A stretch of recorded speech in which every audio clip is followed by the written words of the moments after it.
Bonjour et bienvenue à la pensée du jour. Aujourd'hui, nous allons méditer une prière que certainement vous avez déjà dite, récitée, vous la connaissez par cœur, mais nous allons voir ensemble ce qu'elle signifie et aussi d'abord dans quel contexte Jésus nous a donné cette prière. Bien sûr, vous avez compris, il s'agit du Notre Père. Alors, lisons ensemble dans Matthieu, l'évangile de Matthieu au chapitre 6 et à partir du verset 5, voyons comment Jésus a enseigné ses disciples. Il leur dit, lorsque vous priez, ne soyez pas comme les hypocrites qui aiment à prier debout dans les synagogues et au coin des rues pour être vus des hommes.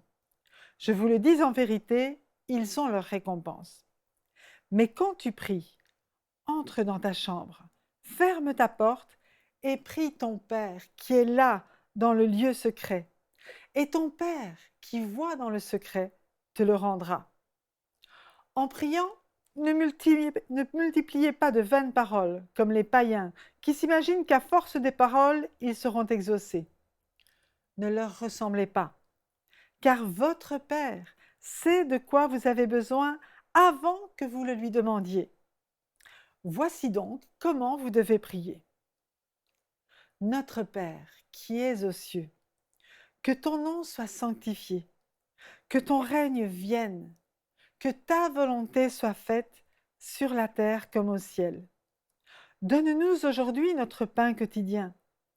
Pardonne-nous nos offenses comme nous aussi nous pardonnons à ceux qui nous ont offensés. Ne nous induis pas en tentation, mais délivre-nous du malin, car c'est à toi qu'appartiennent dans tous les siècles le règne, la puissance et la gloire. Amen. Alors, comme vous le voyez, cette prière, elle commence par Notre Père.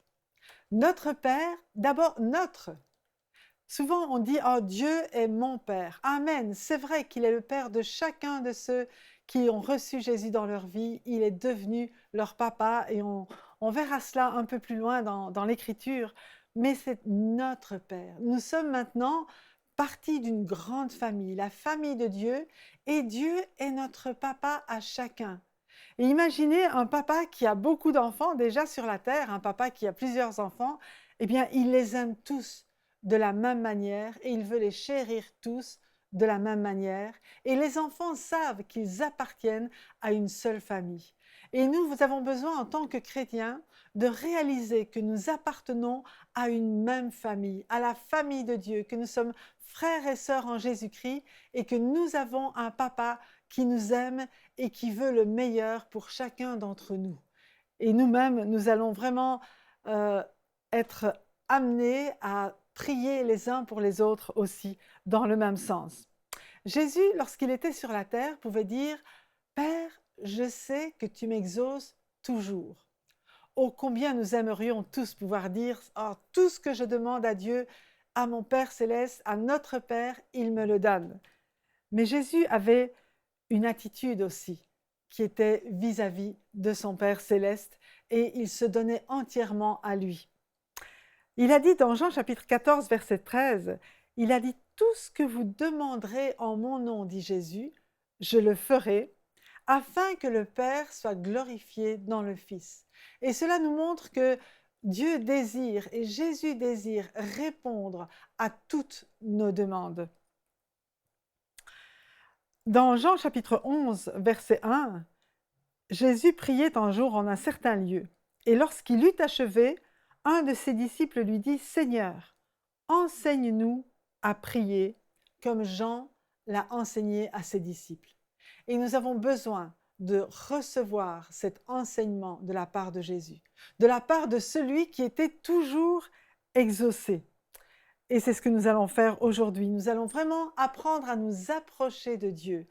Il est dit aussi dans Hébreux chapitre 4, verset 16, « Approchons-nous donc avec assurance du trône de la grâce, afin d'obtenir miséricorde et de trouver grâce pour être secourus dans tous nos besoins. » Imaginez une chose vraiment importante, c'est que nous avons accès au trône de la grâce. Nous n'avons pas besoin de passer par d'autres intermédiaires que par Jésus-Christ.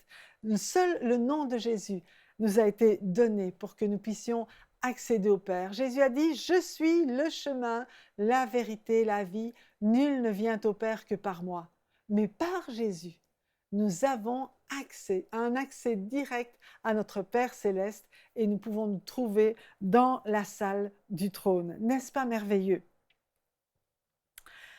Notre, n'est-ce pas ce mot qui désigne une idée de communauté.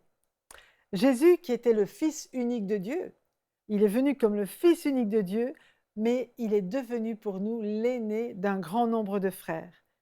Et dans chaque prière que nous formulons, même si nous sommes seuls dans notre chambre, il nous invite à considérer que nous sommes une grande famille. Jean chapitre 17, versets 20 à 23, ça fait partie de la prière que Jésus a adressée à son Père peu de temps avant d'être crucifié.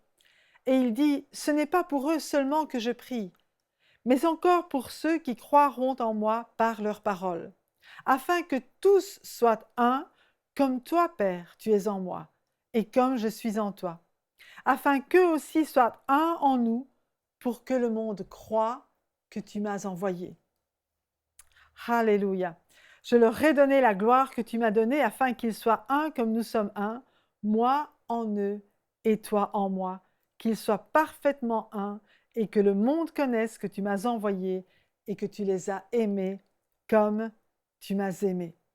Et donc adressons-nous à notre Papa Céleste parce qu'il est extraordinaire et il prend soin de nous, il connaît nos besoins, mais Jésus est venu sur la terre et il nous amène dans la présence de Dieu avec une vue du ciel sur toutes nos circonstances afin que nous puissions être secourus dans tous nos besoins, que notre confiance soit pleinement en lui. Que Dieu vous bénisse. Pour aller plus en profondeur, vous pouvez lire et télécharger la version complète de cette pensée du jour sur le site enseigne-moi.com.